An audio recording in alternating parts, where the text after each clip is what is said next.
you. So we hope to see you registered for that one. And I will go ahead and turn it over to our friend Chris from the Georgia Council. Thank you, Chris. Hey, thanks, Kathy. I appreciate you organizing these and setting this up and letting me run this one. So thanks everybody for being here. Super appreciate it. This is a fairly new lesson that I've done. The first time I did it was at a workshop with Megan and the California Council. And then I sort of revamped it a little bit, and I've done it a couple times with teachers and once with a very small group of high school students. So this is probably like the 5th time, I guess, I've run through it. Yeah, I'll give it to you at the end. I'll give you a link where you can get the actual lesson plan itself. I'll of course share the slides and anything else you need to run it or whatever. Let me know, and I'll happy to help. So the lesson's called Something for Nothing from Nothing, a lesson in cryptocurrency. And the elevator pitch, the gist of the lesson is when we're finished, I hope you'll have some idea of what mining currency means, even though it's still going to be a pretty abstract concept probably to a lot of people, but your students should have at least some way to understand what it is, I guess is probably a better way to say it. And then 2, and perhaps more importantly, I want to talk about how cryptocurrency gets its value and why it actually shouldn't probably be called a cryptocurrency. You guys are a different audience. Some of you may even know more about this than I do, perhaps. So I'll probably go through some things a little quicker than maybe I would normally. Definitely use the chat. In fact, I'm really going to need you to use the chat because that's one of the ways we're going to do our mining of the cryptocurrency in a little bit. So don't be shy. If you have questions, please ask them as we go. And yeah, let's roll. Let's just get right into it. Happy Economic Education Month. I think everybody at this point probably knows that it's Economic Education Month, but if somehow that has slipped your mind, it is indeed. And so we would love to see on social media any shout outs to NAI or econ professors in general, or just any cool stuff you're doing for Econ Ed Month. We have a couple of teacher competitions, student competitions, things like that we're doing with the Georgia Council, but I mainly had that slide in there for when I do this with my Georgia teachers, but I figured it was appropriate to leave it in for you guys as well. When you get your copy of the PowerPoint, you can take it out and do whatever you want to do. All right, so I'm going to model essentially I'm just going to run the lesson like I do, like if you were my students. So I'll do basically with you what I did with the high school students the other day, or what I've done in my teacher workshops. All right. And starts off with, what is a cryptocurrency you have heard about? What is a cryptocurrency you have heard about? Go ahead and throw that in the chat. Or you can just call it out. Doesn't matter to me. Keep them going. We got Bitcoin in there, a couple of Bitcoins. I'll tell you, the high school students had quite a few of them. I was surprised. Doggy coin, like that. I got Ethereum in there, Dogecoin. Yeah, that Dogecoin was a big one with the high school kids and teachers. Kath throwing the Litecoin in there. All right. Yeah, Shiba Inu. All right, good. So we got a good list going there. So Bitcoin, Ethereum, Dogecoin, Litecoin, Shiba Inu. Compound is a good one. I shouldn't say good one. They're all, we'll talk good or bad here in a little bit, but it's another one. That's what I should have said. Good answer is more what I meant. So as of last week, when I looked this up, there are somewhere in the neighborhood of 1,700 of these out right now. So 1,700 active cryptocurrencies on the market right now, or tokens. There have been more or less, some come and go. Some have brief little runs and then they shut down, or the code gets, it doesn't work or something like that. It gets broken up, or the people stop using it. So there have been some that have already faded away. And then new ones come along pretty frequently. All right, so one other thing I'll throw in here is, what is one question you have about cryptocurrency? What's something when it comes up, you're like, I wish somebody would tell me this.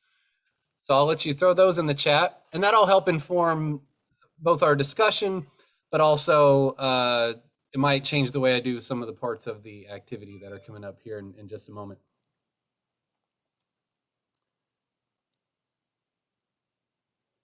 question. All right, Gary's in first. Thank you, Gary. Appreciate that.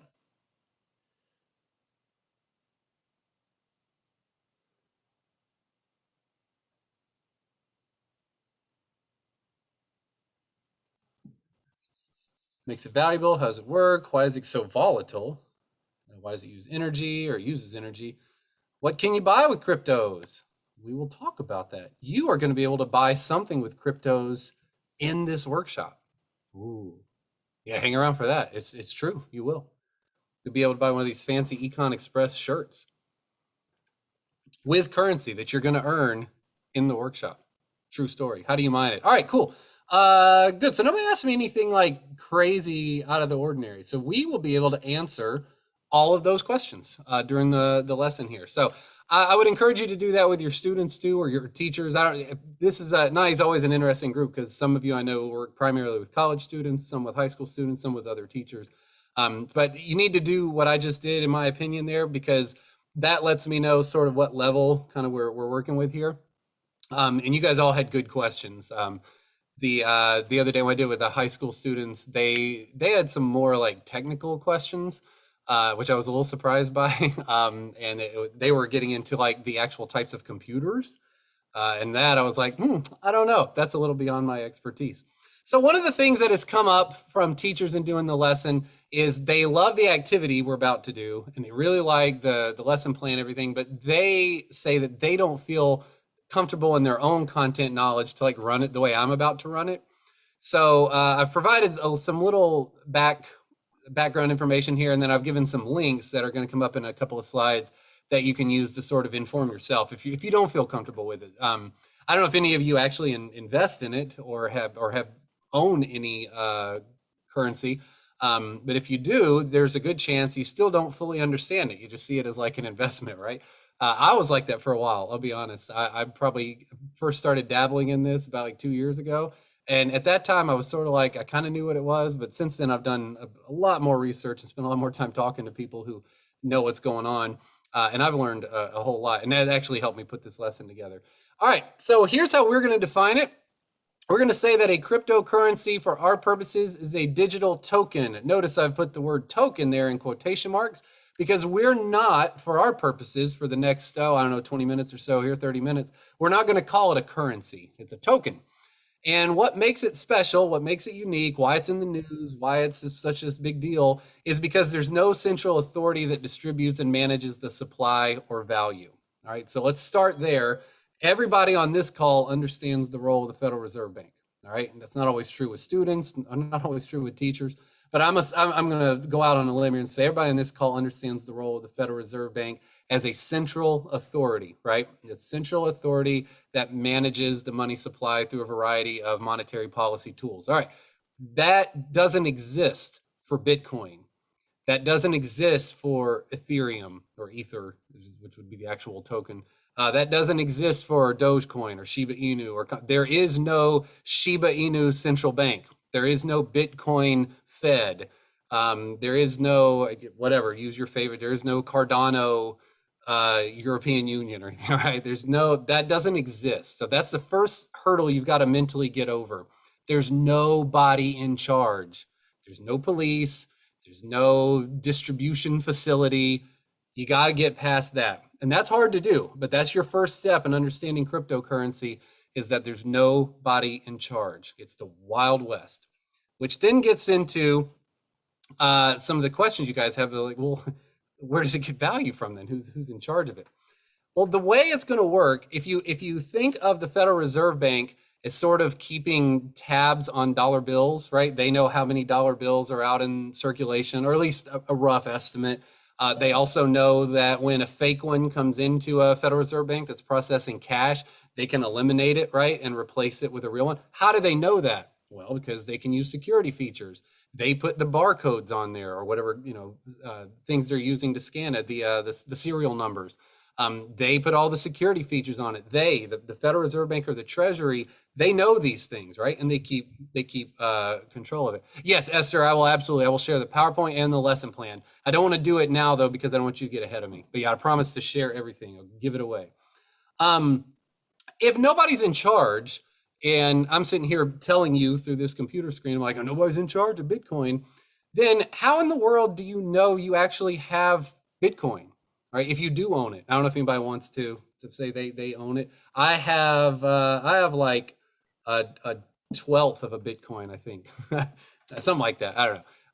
But I have more Ethereum. I do have some Cardano. I've got some other crypto or some tokens. How do I know that? If there's nobody, like when you say I have $20 bill, you know you have a $20 bill because you have it. It says, this note is good for, whatever the little note is that the Treasury puts on there.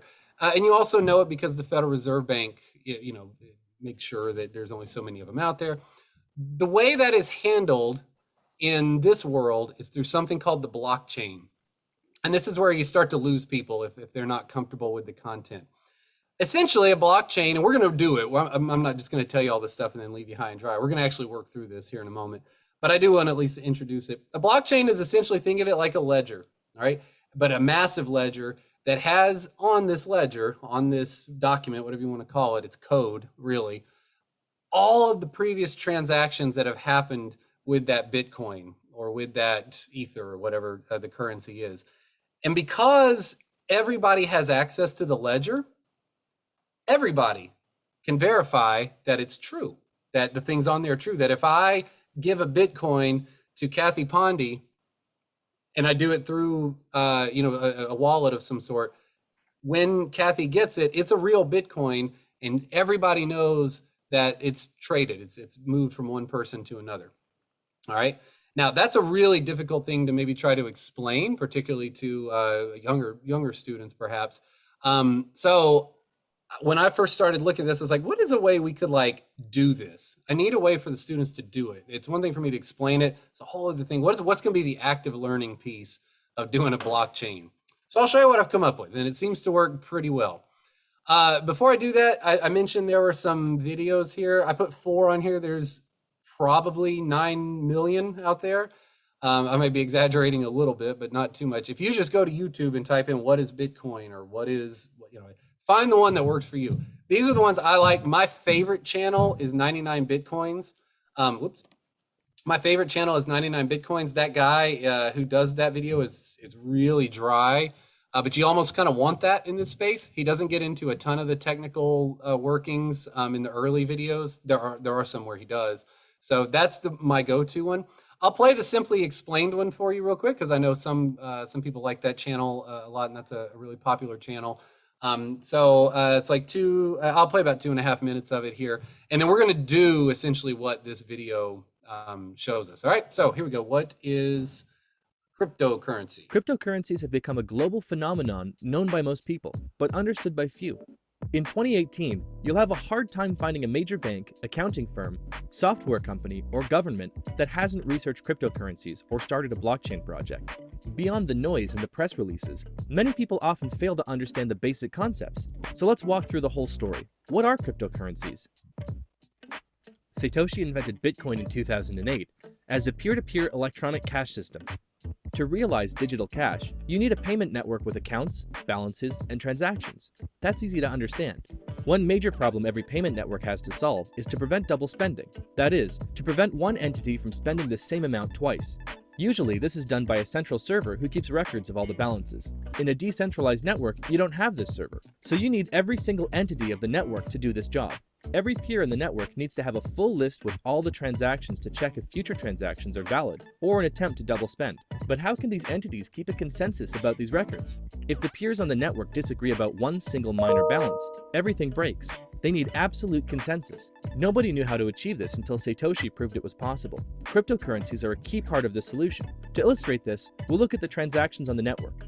A transaction is a file that says, Bob gives X Bitcoin to Alice and is signed digitally by Bob. Once signed, the transaction is broadcasted to the network, sent from one peer to every other peer. This is standard P2P technology. Nothing special happening here. After a specific amount of time, the transaction gets confirmed.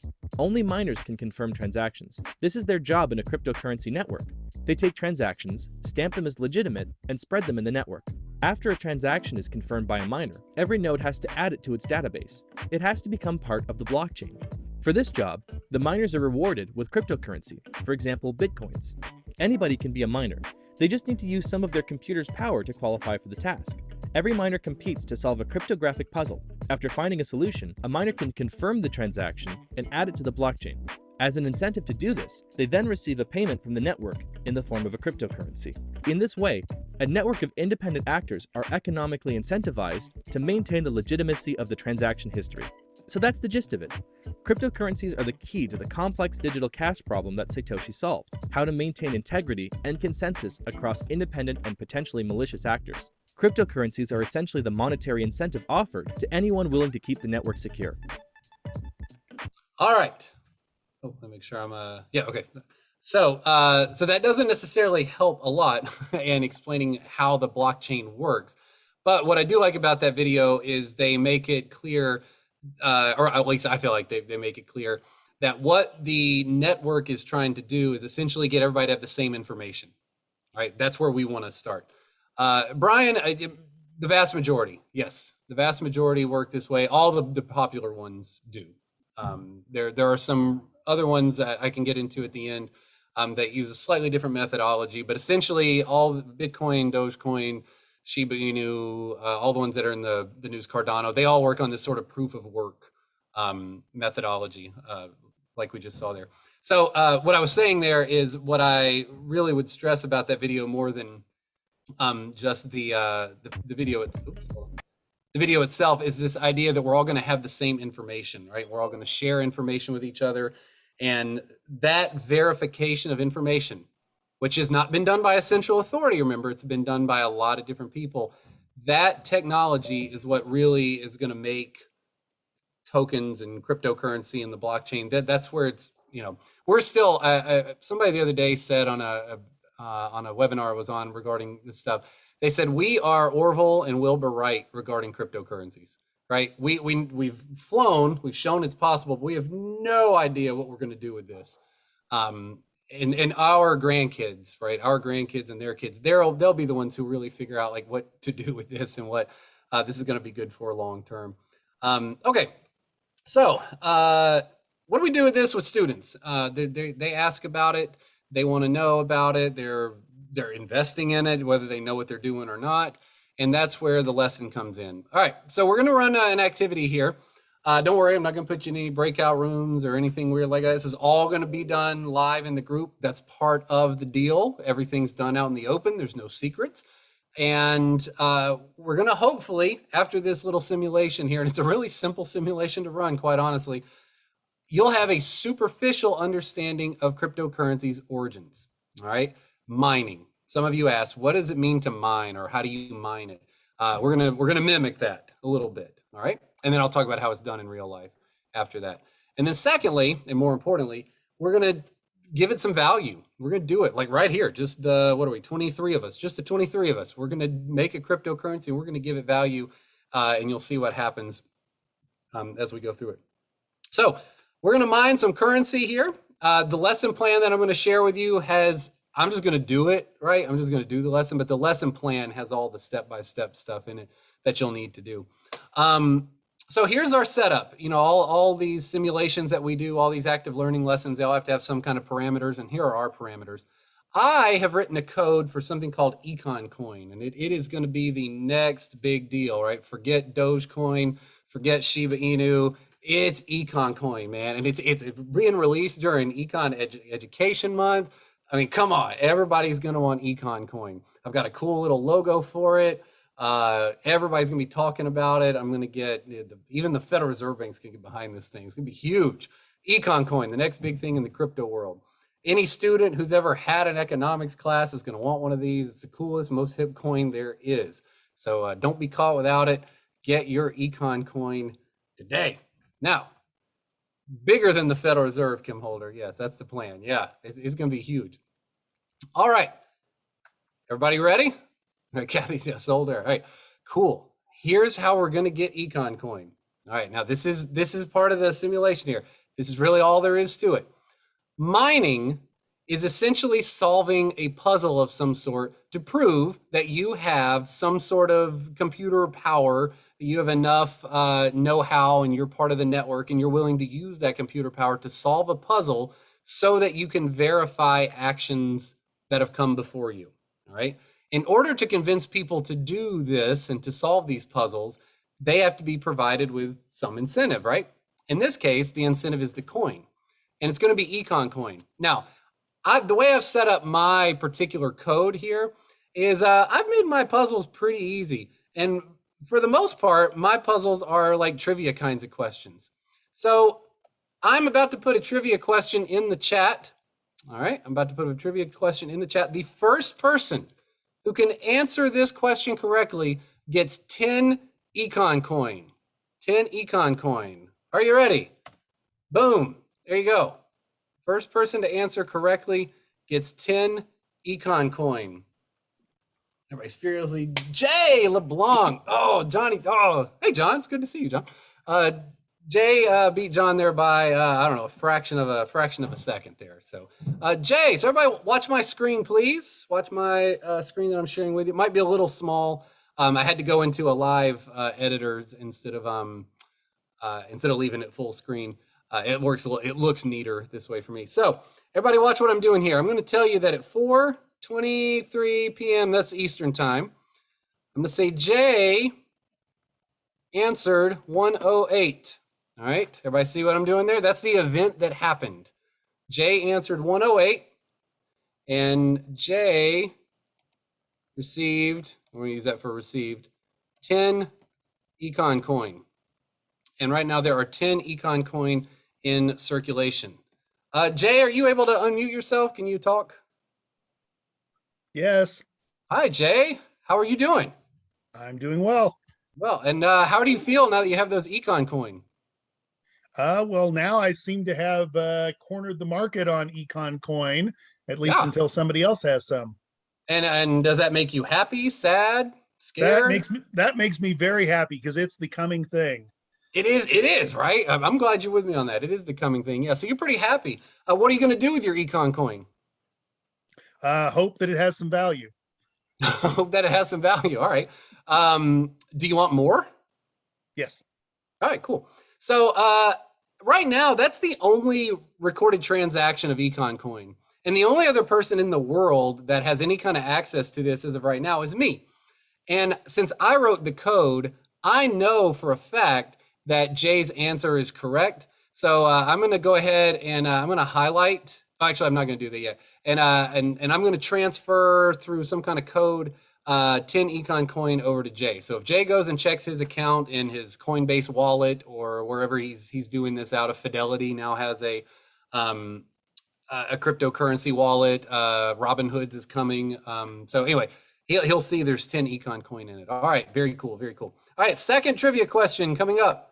I'm gonna throw it in the chat again. And it is going in right. Get ready, hands on keyboards. Oh, same thing. The first person to answer this trivia question correctly gets 10 Econ coin. All right, boom, it's there. Let's see who's coming.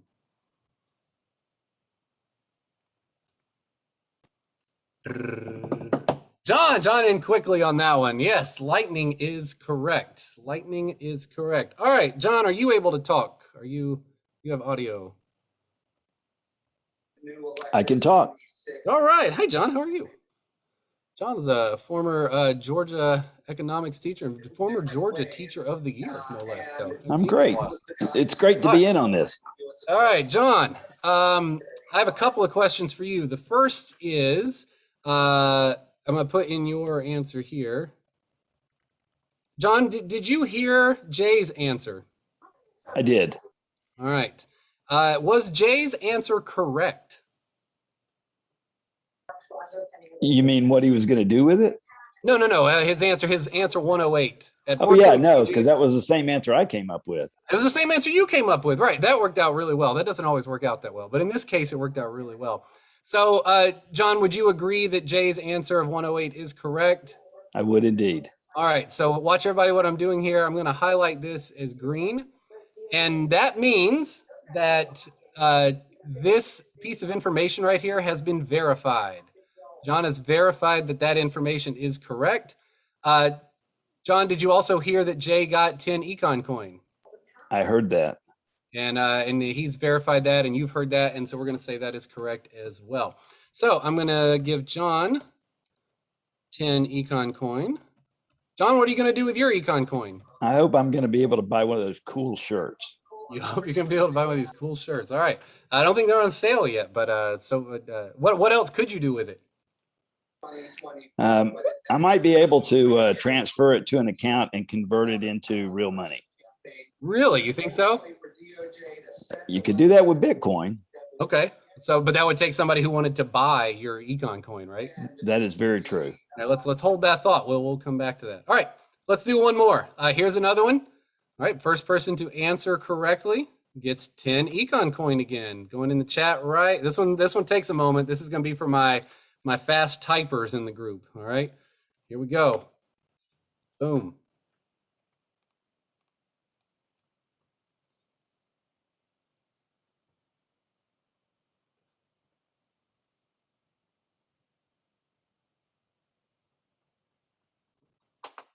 Oh, say, can you see by the dawn?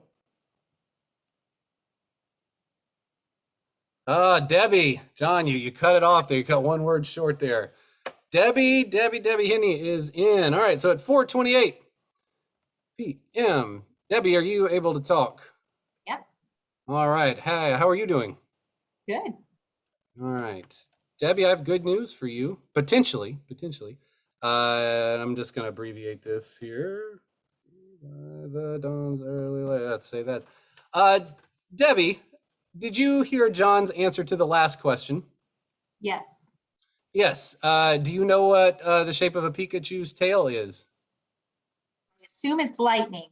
You assume? That's Why what do I you heard. assume it's lightning? I don't know what Pikachu looks like, but that was the answer given. I can verify that.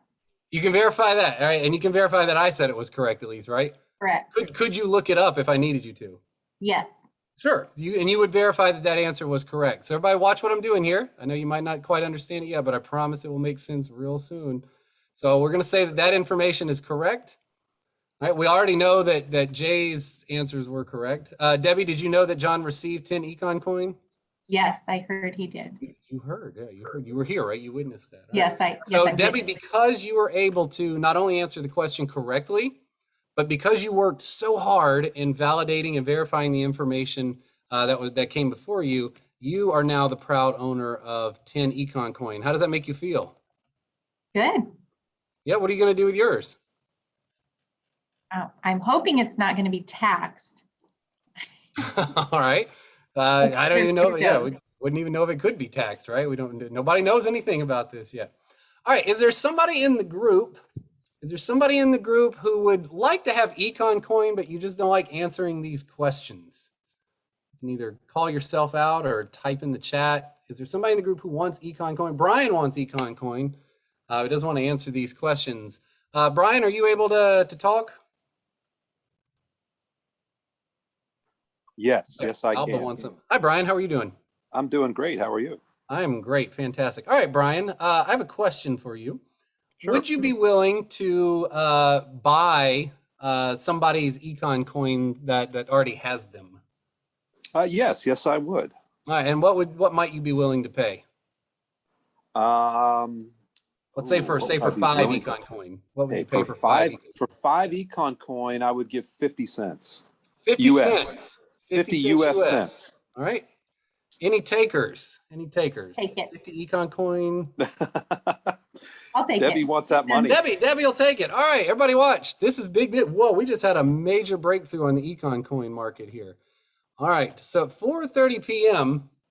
and this is a really important part of most cryptocurrencies. This transaction right here is something that a lot of people don't fully wrap their heads around. Even people who sort of are in the group and who are into the content, they don't always fully understand this part. So what just happened, if I look at the event here in this column, no cryptocurrency was mined just in. All we did was, Jay's a long-term investor, all we did was transfer.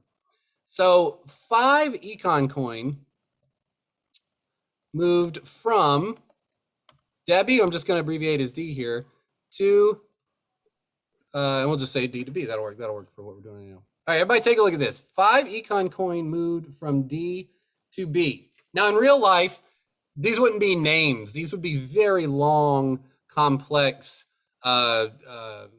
sequences of characters, right? So it wouldn't be Debbie. It would be OXY exclamation point, you know, plus, minus, hashtag 46320, whatever, right? Everybody take a look at this event. Do we know what occurred here? Do we know why the econ coin moved from D to B? No, right? We do because we were all in it, and we know that it was a cash transaction, right? And we know it was a purchase, so 50 cents to 5 econ coin. But this is one of the things that people who, I guess, are sort of opposed to cryptocurrency, they use this to say this is where the criminal element comes in, because it's like cash in a sense. There's no easy way to trace it. It can be traced. It has been traced by the FBI and CIA and some other countries. It's really difficult, insanely difficult. It's like a cash transaction because all the ledger is going to show is that 5 econ coin moved from one place to another. I'm sorry. Actually, what I should have been doing, I'm so sorry. So sorry. That should be in this column. So there were transfer. 5 econ coin moved from D to B. And in the event here was 5 econ coin sold for 50 cents. Okay, sorry, I got that. All right, I didn't include that. All right, so right now, the current value of an econ coin is about 10 cents. So those of you who asked when we started, how does an econ coin get its value? That's how. That literally is how, in real life. It comes from nothing. It's made up out of thin air. And then at some point, somebody says, hey, I've got this thing. Do you want it? And somebody like Brian says, yeah, I want it. And somebody like Debbie says, I've got it. And they trade. And it's the basic economic concept that we all teach, right? It's a buyer and a seller meeting in a market. And that's all it is. And if you're like, why is it so cheap? Well, that's actually quite expensive. A Shiba Inu coin right now, I want to say is like 6,000ths of a cent, 6,000ths of 1 cent. It's not even worth a penny, right? And that's all people think it's worth right now, if you wanted to actually do it. All right. Now, in the lesson at this point, you are going to transition a little bit, and you need to find something cool that the students want to buy. All right. Yeah, Anna, hold that question. I'm going to come back to that, Anna. Or actually, I'm going to do something with that in a minute. So that's a really good question. So in class now, you say, hey, I've got something, candy bar, homework pass, get out of the next test free card, whatever. Make it something the students really want to buy. I'm assuming that there are people on this call who really want one of these fancy Econ Express shirts, right? I mean, it's real fancy. It's a white shirt with the logo on it. That's all it is. So I am, and legit, this is for real. This is not fake. This is like, I will actually put this in the mail tomorrow. You can buy one of these shirts, an Econ Express shirt, for 5 econ coin. 5 econ coin. Who wants one? I want one. Who's that? No, it's okay. No, I'll hold. I think better Don? things are to come. Yeah, I'll wait. You want to wait? I'll wait. All right. You sure? Debbie? Fine. You want one? All right, Debbie, do you have 5 econ coin? I do have 5 econ coins. How do I know that? I have a record. There's a record. You could ask somebody on the record. Yes, right. I have a record. I have this ledger. Now, Debbie's information here has not been verified yet. I'll talk about that in a moment. And that's where mining really comes in. Now, we have 24 potential miners who can work on this right now. In real life, Bitcoin's being mined by millions of computers all around the world. So we'll get to that in a second. But I'm going to trust Debbie on this. So at 4:36 p.m., the event was 5 econ coin used for purchase.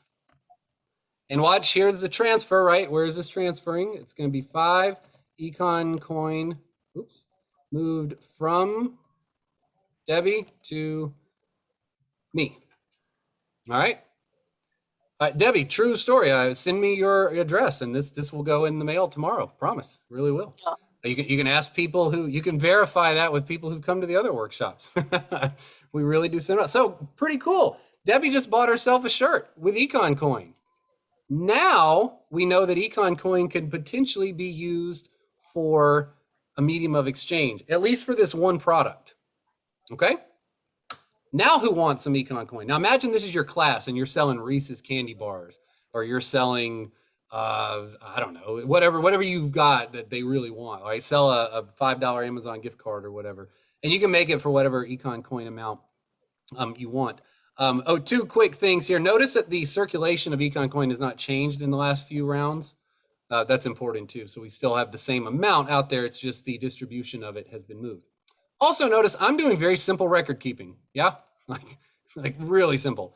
Why? Well, part of it's practical. You're trying to just get through this. You don't want to be bogged down with like actual details of the transactions, but understand that in real life, there's a lot more detail to this. I'll actually show you one here in a couple of minutes. So now raise your hand if you want Econ Coin. Now think like your students. I can buy Reese's, but I'm only selling these shirts for Econ Coin. I'm not selling them for dollars. Brian wants Econ Coin. Brian wants more Econ Coin. He's already got some. He wants even more. Yeah, see other people raising their hands. All right, cool, good stuff. All right, I'm gonna throw out another, the code.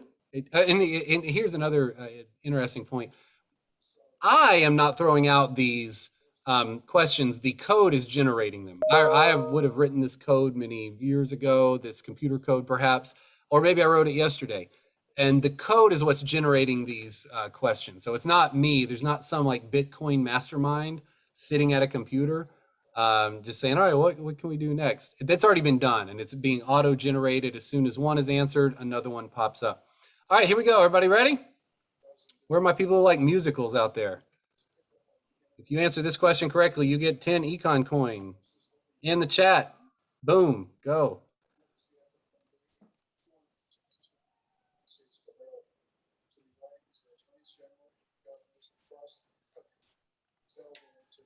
Brian's in. All right, Brian. Oh, sorry, Rebecca. Brian beat you just by a little bit there.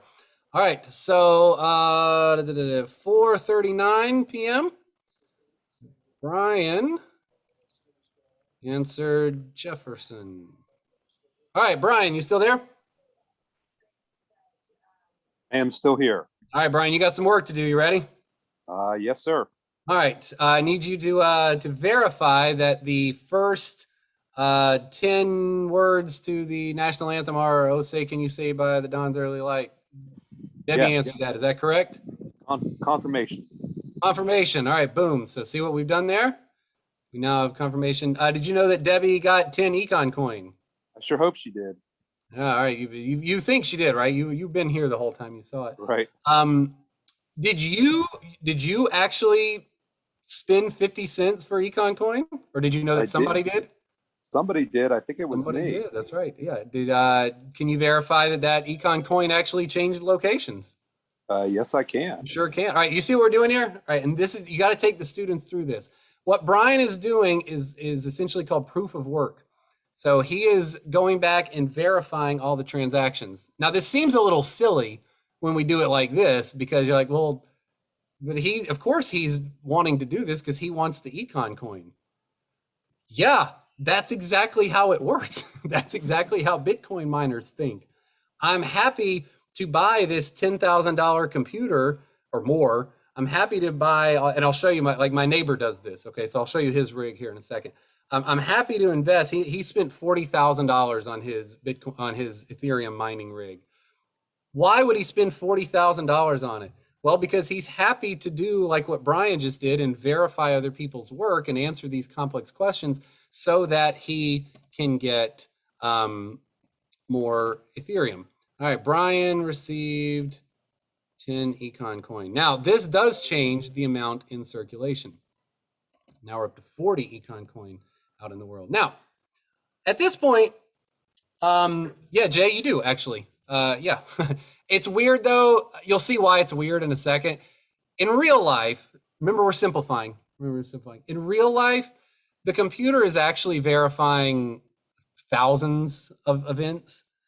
And it's not just you verifying it either. There's warehouses in China full of computers that are verifying, and Russia's got, warehouses, and my neighbor's got his little rig, and, there's like high schoolers out there with mining. All this is happening all at the same time. It's amazing, the amount of information that's going on. And to whoever asked about the energy they're using, that's why. It's an incredible amount of energy, because these computers are running these extremely complex programs at really high rates of speed, and the motors, just the engines that are in them, are insane. Somebody told me a Bitcoin mining computer that's like about that big. I don't know if that's coming up very well in my picture, but about the size of like a very large hamburger. That computer has essentially the processing equipment of something like 8,000 Macs that, from like 2 or 3 years ago, right? So insane processing power. All right. So I don't run out of time here, and I want to get to the next phase here. This is essentially what's happening. Now, where the lesson goes next is you would now do another round of auctioning. All right. Or maybe actually what I would do here, if I was doing this with students and I had a little bit more time, is I would ask a few more questions. So maybe I could get a few more people, because right now it's really just Jay, John, and Brian that have Econ Coin. I might want a few more kids in the class to get them. I could have said, like on that last one, I could have said, oh, Brian, I didn't see yours there. Rebecca's going to get it, or something like that. But essentially what we've done, oh, John, good question. Not necessarily. No, not really. Because, and let me prove that to you. Let me do that. So now, knowing that you can get one of these cool shirts, who else would like some Econ Coin? Who in the group would like some Econ Coin? Identify yourself. Somebody just volunteer. When you're in person with students, you can sell them on this. Who wants some Econ Coin? And it might be willing to pay for it. I don't have any questions to ask, but you might be willing to buy some that's out on the market. Who's that? Becky? Becky, how much do you want to pay? What do you pay? So I would like to pay the last one for 10, so like $5. $5 for how many? What's market like? The only transaction we've had is 50. The only transaction we've had is 50 cents for 5. So you want to pay $5 for how many? So that would give me about 25. 25. Nobody's got 25 though. That might get confusing. Okay, let's just do $5 for 10. Let's just keep it that way. All right, Becky's willing to pay $5 for 10 Econ Coin. Jay, John, Sold. Brian, who said sold? I did, John. John. All right, John. All right, let's record that here in the ledger. And let's see, that happened at 4:44. Thank you, John. I appreciate you playing along there. So now check out what happened here. What just happened to the value of Econ Coin? Come on, econ professors. What just happened to the value, or at least it all went up? It just went way up, right? I mean, Becky just really changed the entire market for Econ Coin, right? In one fell swoop, Becky came in and really changed the game. It's all different now. And now, Jay, how are you feeling now? Jay, you still got your wishing I'd got in before John did. Right? Because I'm visualizing the roller coaster is about to go back down. Okay, maybe it might. But your Econ Coin now, in theory, is worth $5, right? In theory, yes. All right, and that's, folks, that's what it is. That's what it is. All right, I'm gonna do one more shirt offer. So I'll sell one of these Econ Express shirts here for 5 Econ Coin. Who wants one? I will. Whose Jay. eye? Is that Jay? Jay. All right, Jay, send me your address. Anybody else with Econ Coin?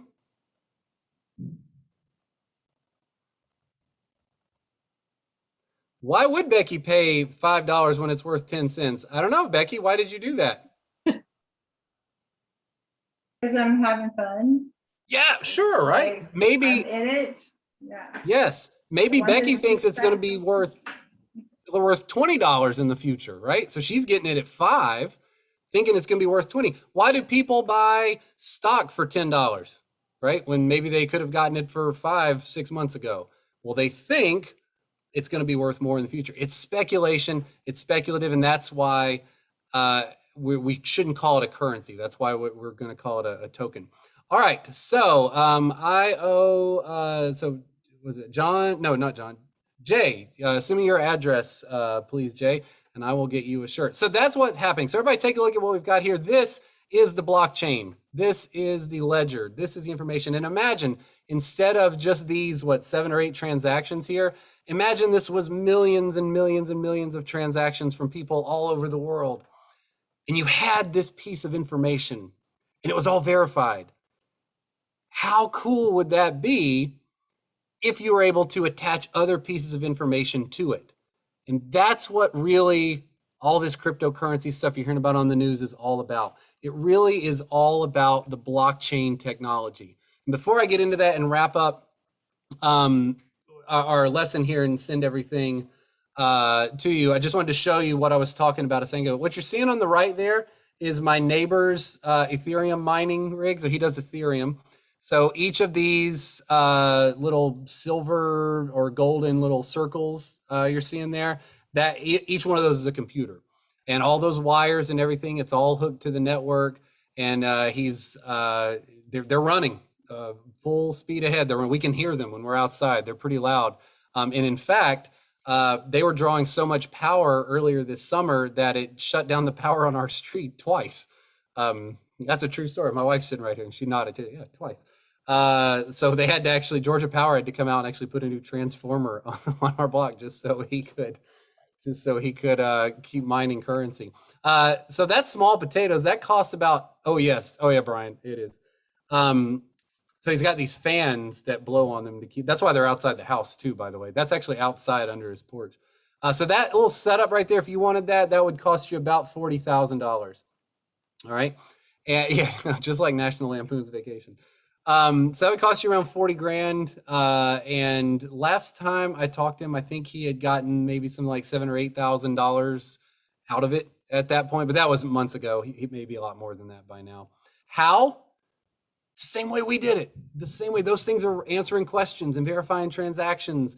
And if you're the first to do it, you get some Ethereum in your account. I'll show you a site where you can go to sort of follow that here in just a second. What you're seeing on the left is the same concept, but at a huge warehouse in China. And so imagine what you're seeing on the right there, my neighbor, multiplied by 50, right? And there's somebody has invested just millions and millions, hundreds of millions of dollars in these kind of warehouses, and they're all just running these computers, mining, answering questions, verifying transactions, validating the blockchain, so everybody has the same information. And that's what it's all about, that information. It's actually not about the currency, strangely enough. The Federal Reserve Bank, I've heard through the grapevine, is working on sort of like a white paper-ish and some other ideas of, we may end up at some point in the future having a Federal Reserve crypto coin of some sort, right? Because the information that is contained within is what everybody really cares about. But to get that information verified and to get everybody on the same page, you have to give them an incentive to do it. And that's what the coins are ultimately used for. At this point, you give the students a handout. The handout looks like this, and the handout, the first question is, when the simulation began, what was your interest level in acquiring Econ Coin?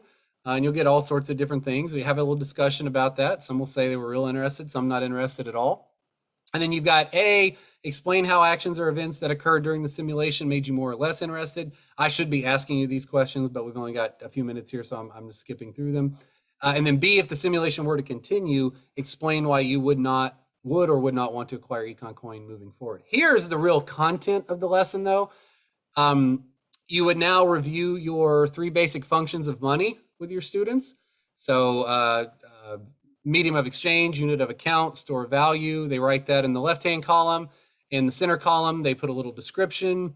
And then in the right-hand column, it's how well did Econ Coin serve that function? And the answer, I'll spoil it for you, for all 3 is terribly. terribly. Look, in 20 minutes, we changed the value of Econ coin from 0 to 50 cents to 5 to $5 to 10. It didn't, at least in the time it's been around, it hasn't stored value very well at all. In fact, one round I didn't do, sometimes I'll do a round and I'll just randomly give somebody 100 Econ coin, just for the hell of it, just because I feel like it. And that goes back to what I think Esther or whoever asked me about that earlier. Couldn't you just make more? Yeah, sure, I could. Oh, Anna asked me that. Yeah, I could. I could have that built into the code. Did it work well as a medium of exchange? Yes, for the shirts, but what else could you buy with it? And in class, I think it'd be a lot of fun to have give the student like a 24-hour challenge. Like, tell them if you can get somebody to like buy a school lunch with Econ coin, or see if you can exchange it for a pencil or whatever. Oh, one really important thing though, really, really important. Do not print anything. Don't give them any, don't be like, you got 5 Econ coin, here's 5 paper clips, or don't do it. It's all digital. That's the whole point of it, right? Don't give them anything tangible, because that ruins the whole thing. It's not tangible. It's all in the cloud. Although there are Bitcoin coins, and there are like Bitcoin ATMs and stuff like that, but you don't have to get into that. And finally, there's a little writing. Let's see, not a good medium of exchange, not a good store of value. Oh, and not a good unit of account. How much is a car worth in Econ coin? Go. I don't know. Right? It depends, right? And then it changes, and that's the other thing too. So a couple of takeaways here. Don't get too caught up in the technology unless you just like that kind of thing. I shouldn't say don't do it, but that's not really what the lesson was supposed to be about. If the kids are like, what kind of computers do they use? Just Google that. I don't know. That's not what we're talking about. The second one here, importance of the valuation of currency and whether it meets the functions of money, is really what the lesson's supposed to be about. This probably needs to spill into maybe like a second 50-minute class period to really flesh out the discussion, because we're going through it pretty quickly here. And then really the thing I hope the students would take away is that the underlying technology has massive, massive implications for decentralizing not just the financial system, which is what it says here, but other information systems.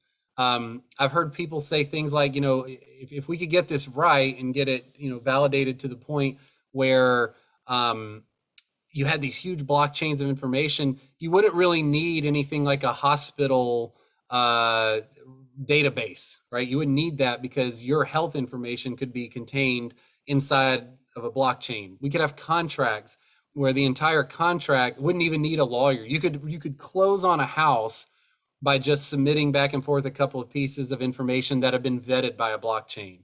That kind of stuff is the future. That's what people are working on right now. And that's where companies like Cardano, which is really working on the contract side of things. So they want to make it to where, we can make and sign contracts instantaneously almost. Brian, that's a great question, and it changes depending on which currency you're talking about. So Bitcoin transactions are confirmed pretty quickly, but still slower than, say, Visa and MasterCard. Some of the other ones, like what's another one? AMP is kind of slow. That's because they have a slightly different methodology for how they do the confirmations, and it has to be confirmed by a certain number before it moves forward. So that, imagine standing at the store, now you swipe your card and it's approved, right? Or even quicker than that. We're not there yet with these coins because, I got to verify the information first, and that can take a bit. And then that's also a huge grind on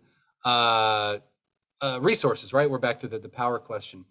John says, if China outlaws cryptocurrency, is that going to destabilize the market? I don't see how it couldn't. We actually had that conversation today. We had a group meeting, a curriculum meeting today with some folks. And there were some bankers there and some people from the Federal Reserve Bank. And that came up. I don't see how it wouldn't destabilize things.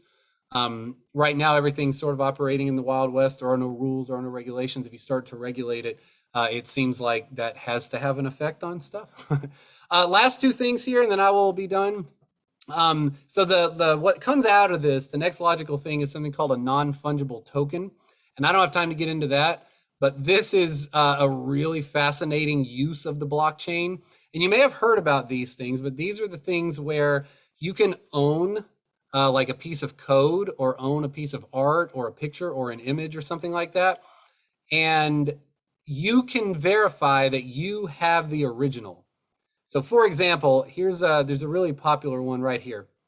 All right. So this image of Dogecoin just running through space with a little rainbow thing behind him.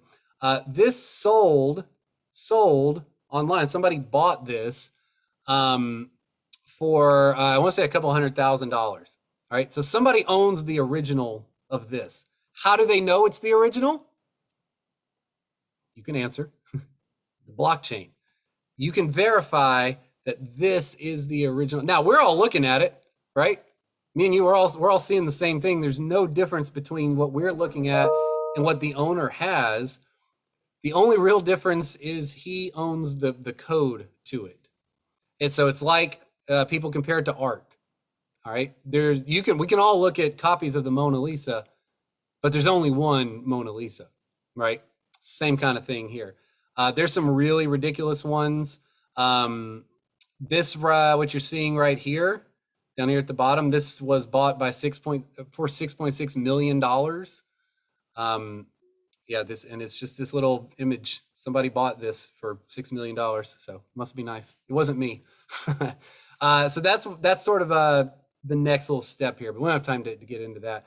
Like I said, that's another topic for another day. All right, and there was a link here to a Forbes article on why blockchain is going to matter as well. All right, you need two things from me. You want the slides, which are coming into the chat right now. Kathy, I don't know. Do we have like a place on NAI where I'm supposed to put? I usually do a follow-up, which Yeah. I certainly could include these files and then a link to this video that's being recorded.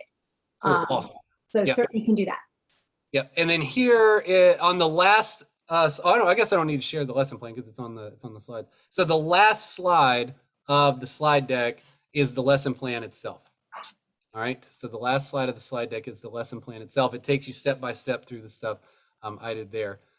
So I think I missed a couple of things in the chat. I am officially finished. I'm happy to hang around and answer whatever questions if I can. Thanks for being here. I super appreciate it. And if you do this and you make changes to it or alter it or you improve it, please let me know. Because like I said, this is like the 5th time I've done it. And I picked up maybe a couple of things today I might do differently next time. So Thanks, yeah, Chris. happy to be here. Thanks. If anybody has any questions, go ahead and just shout them out, but I will send you a follow-up with this file as an attachment and a video link. So that was a lot learned there for sure. And those of you that got a shirt, enjoy. Yeah. Make sure you email me. I'll throw my email in the chat if you don't have it. Yeah. And I will verify that you got the shirts using the blockchain. We could post pictures on our NAI Facebook page too. Oh, that's true. Yeah, please do. Yeah. And put on there, I bought this shirt with Econ Coin. Thanks, John. It's good to hear from you Bye, again. you guys. Have a great afternoon. Thanks so All right, much. thanks, Kathy. Thank you. Yeah, I ended up not having to leave. So thanks, Chris. It was great. And I just, from the Google shared link you just gave us, I just downloaded it. Is that okay with you to send that? Yeah, sure. Yeah. It's out there. Yeah. All They can right. run with it like I'm gonna everything stop else. recording now.